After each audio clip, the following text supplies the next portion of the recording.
मैं जिस क्षेत्र में आता हूँ वहाँ पे 5-5, 10-10 किलोमीटर तक रोज पानी लेने के लिए जाना और आना ये सामान्य सा विषय था। वो कहते हैं 26 लाख करोड़ रुपए आपने कमाया पेट्रोल के ऊपर। उसने किसने कमाया और क्या किया इसको छोड़ दें।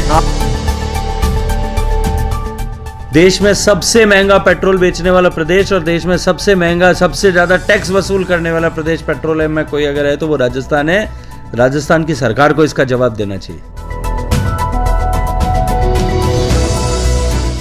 बेरोजगारी प्लीज 2 मिनट।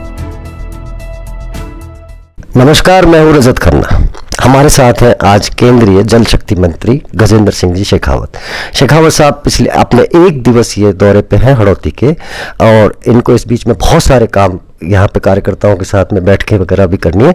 इन सब कामों के बीच में से उन्होंने अपना कीमती वक्त हमारे लिए थोड़ा सा निकाला, जिसके लिए हम तहे दिल से आपका आभारी हैं। बहुत बहुत धन्यवाद, आपका शुक्रिया, अभिनंदन करना। आपने समय निकाला। चूंकि बेतहाशा गर्मी की शुरुआत इस वक्त कुछ ज़्यादा जल्दी हुई है। आप जल शक्ति मंत्री हैं पूरे केंद्र के, भारत सरकार के। उत्तर भारत की पानी की स्थिति किसी से छुपी हुई नहीं है। क्या तैयारियां हैं आपके डिपार्टमेंट की? सबसे पहले तो आप इसके ऊपर देखिए, एक विषय हमें समझना होगा। हमारी जो संविधान की व्यवस्था है उसके अनुरूप जल राज्य सरकार का विषय है। जल का प्रबंधन, चाहे वो पेयजल है चाहे सिंचाई है, राज्य सरकारों का प्राथमिक दायित्व है, उन्हीं को करना होता है। पेयजल की व्यवस्था की प्लानिंग से लेकर के उसके इम्प्लीमेंटेशन से लेकर के उसके रखरखाव तक की सभी कार्यों की जिम्मेदारी राज्य सरकार के पास होती है। प्रत्यक्ष रूप से भारत सरकार न उसके लिए इंटरफेयर करती और न ही उसमें किसी तरह का भारत सरकार का कहीं इन्वॉल्वमेंट होता है। देश में पीने के पानी का संकट, पीने के पानी को लेकर के घर में न आने के कारण से पीने के पानी को सिर पर ढोकर लाने का अभिशाप देश में नया नहीं है। आजादी के पहले से जो प्रयत्न प्रारंभ हुए थे वहां से लेकर के 2019 तक देश में 19 करोड़ गांवों में रहने वाले परिवारों में से केवल 3 करोड़ परिवारों को पीने का पानी नल के माध्यम से अपने घर में मिलता था। शेष 84% माताओं बहनों को, घरों में रहने वाली, ग्रामीण आवास में रहने वाली माताओं बहनों को अपने सिर पर मटकी रख करके पानी ढो करके लाना पड़ता था। आपके हड़ौती में बहुत सारी नदियां हैं तो शायद कुछ कम दूर जाना पड़ता होगा। मैं जिस क्षेत्र में आता हूँ वहाँ पे 5-5, 10-10 किलोमीटर तक रोज पानी लेने के लिए जाना और आना ये सामान्य सा विषय था। देश में पहली बार देश के प्रधानमंत्री आदरणीय नरेंद्र मोदी जी ने सामान्य मानवी के जीवन में परिवर्तन लाने की उनकी जो मुहिम है उसकी श्रृंखला में इसे भी जोड़ा, और इस मिशन के साथ में कि हम देश के प्रत्येक घर तक पीने का पानी पहुंचाएंगे, 5 साल में एक मिशन के रूप में काम करके पहुंचाएंगे, इस दिशा में हमने काम करना प्रारंभ किया है। और जब पीने का पानी पहुंचाने की बात की तब केवल नल का जो है इंफ्रास्ट्रक्चर क्रिएट करना नहीं था, सोर्सेज की सस्टेनेबिलिटी हो, अगले 30 साल तक कम से कम वो स्कीम फंक्शनल रहे, गुणवत्ता का पानी मिले, उचित मात्रा में पानी मिले, नियमित मिले, इन सबको साथ ध्यान में रखते हुए योजनाएं बनाने के लिए राज्य सरकारों से आग्रह किया।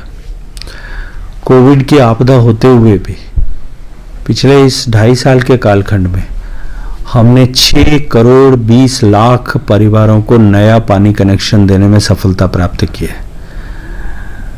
जो आंकड़ा 3 करोड़ था अब बढ़कर के 9 करोड़ 20 लाख से ज्यादा, 9 करोड़ 50 लाख के लगभग पहुंचा है। ये समूचे देश का, पूरे देश का, और अब जो कवरेज 16% था वो बढ़कर के 49% हुआ है।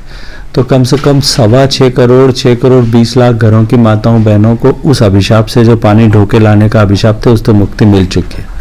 लद्दाख से लेकर के सुदूर केरल में और गुजरात के अंतिम छोर से लेकर के अरुणाचल प्रदेश तक सर्वदूर इस तरह का काम हुआ है।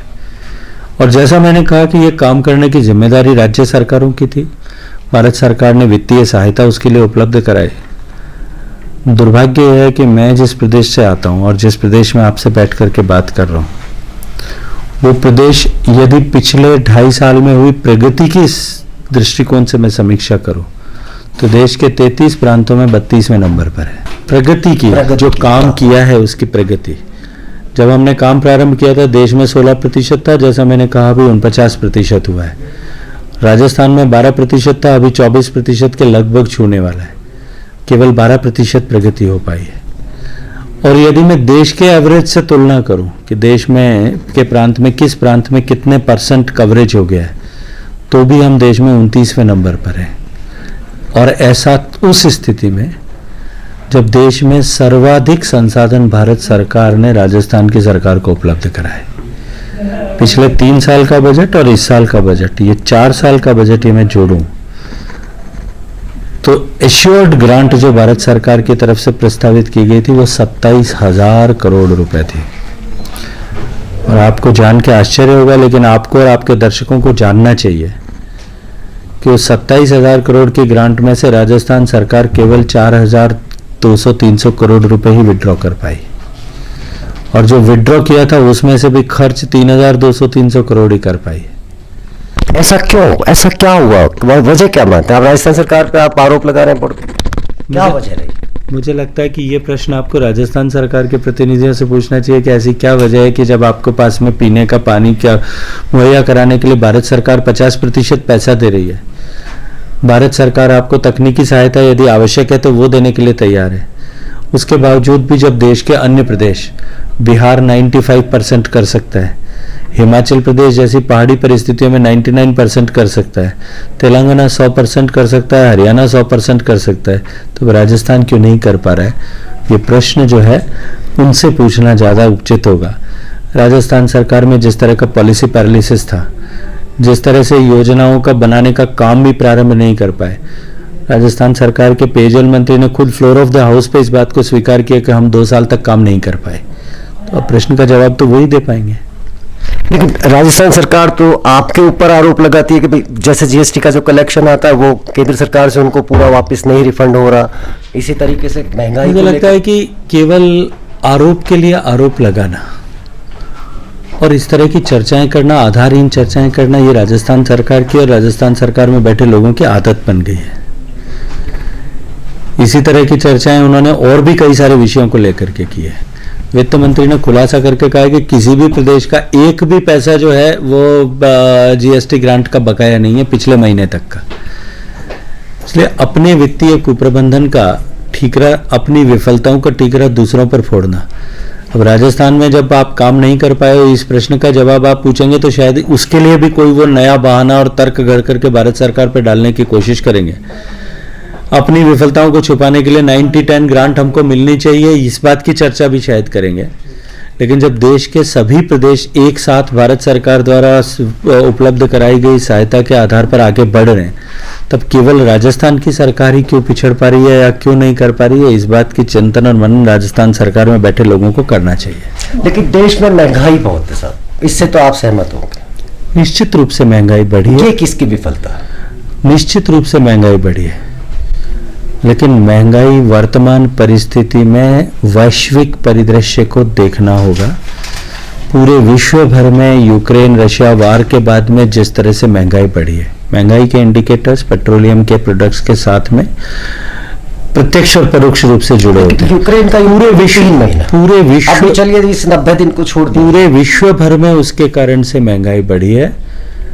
लेकिन फिर भी आप पिछले 8 साल का इंडेक्स, जो मोदी जी की सरकार के 8 साल का एवरेज इंडेक्स उठा करके देख लीजिए कि उस 8 साल में कुल कितने दिन तक महंगाई की दर जो है वो डबल डिजिट में रही है, और यूपी के 10 साल में कितने दिन तक डबल डिजिट में रहेगी, आपको उत्तर अपने आप मिल जाएगा। मैं बहुत गंभीर और वो माइक्रो उसमें आंकड़ों में नहीं जाकर, मैं तो मोटा मोटा जो जनता जानना चाहती है साहब कि पेट्रोल की कीमत इतनी हाइप पे है, डीजल इतना हाइप पे है। हम अपने पूरे दुनिया के सभी देशों के एक बार जो है पिक्चर हमको सामने देख रख करके देखना चाहिए।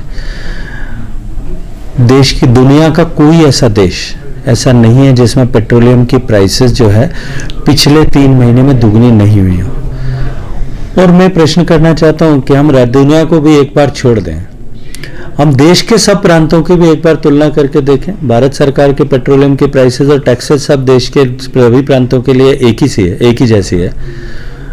आपसे थोड़ा दूर उधर मध्य प्रदेश में जाइए और थोड़ा इधर दूर हरियाणा में जाइए, दोनों जगह की पेट्रोल की प्राइसेस में और जो है राजस्थान में इतना अंतर क्यों है, इसका जवाब कौन देगा? वो कहते हैं 26 लाख करोड़ रुपए आपने कमाया पेट्रोल के ऊपर। उसने किसने कमाया और क्या किया, इसको छोड़ दें। आप उसका हिसाब लेकिन नहीं राजस्थान सरकार ने कितना पैसा टैक्स का अधिक वसूला है, दूसरे प्रांतों से ज्यादा वसूला है, इसका जवाबदेही भी तो तय होनी चाहिए। इसकी जवाबदेही कौन देगा? देश में सबसे महंगा पेट्रोल बेचने वाला प्रदेश और देश में सबसे महंगा, सबसे ज्यादा टैक्स वसूल करने वाला प्रदेश पेट्रोलियम में कोई अगर है तो वो राजस्थान है। राजस्थान की सरकार को इसका जवाब देना चाहिए। नहीं, टैक्स राजस्थान सरकार अपनी टैक्स की कॉस्ट जो है, आज आप दूसरे प्रदेशों ने जिस तरह से अपना टैक्स कॉस्ट कम किया है, राजस्थान सरकार भी कर दे, आंध्र प्रदेश सरकार भी कर दे, अपने आप 10 रुपए लीटर अभी कम हो जाएगा। मंत्री जी, एक चीज मैं मोटा मोटा से जानना चाहता हूँ, ये जनता कब तक फुटबॉल बनेगी? जनता को फुटबॉल बनाने का विषय केंद्र के ऊपर आता है मामला तो वो राज्य सरकार पे आता है तो वो केंद्र सरकार। देखिए, इस विषय को समझना पड़ेगा। टैक्स जो है, टैक्स स्ट्रक्चर जो राजस्थान की सरकार ने बनाया है, उसके लिए जवाबदेही राजस्थान सरकार की होगी या केंद्र सरकार की होगी? केंद्र सरकार ने अपने टैक्सेस को कम किया है, राजस्थान सरकार भी अपने टैक्सेस को कम करे। उन्होंने फौरी तौर पर शुरुआत के दौर में 50 जो है 1-2 रुपए एक बार टैक्स में कम करके और बस अपने आप की पीठ थपथपा ली और तब से सेल्फ कॉम्प्लिसेंसी में जी रहे हैं। अपने आप को जो है एक बार उस आत्ममुग्धता के भाव से निकल करके और आत्मावलोकन करने की आवश्यकता है। बेरोजगारी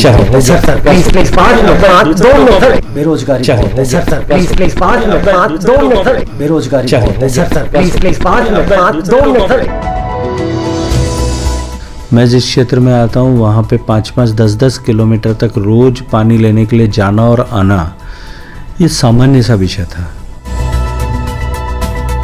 वो कहते हैं 26 लाख करोड़ रुपए आपने कमाया पेट्रोल के ऊपर। उसने किसने कमाया और क्या किया, इसको छोड़ दें। देश में सबसे महंगा पेट्रोल बेचने वाला प्रदेश और देश में सबसे महंगा, सबसे ज्यादा टैक्स वसूल करने वाला प्रदेश पेट्रोलियम में कोई अगर है तो वो राजस्थान है। राजस्थान की सरकार को इसका जवाब देना चाहिए। बेरोजगारी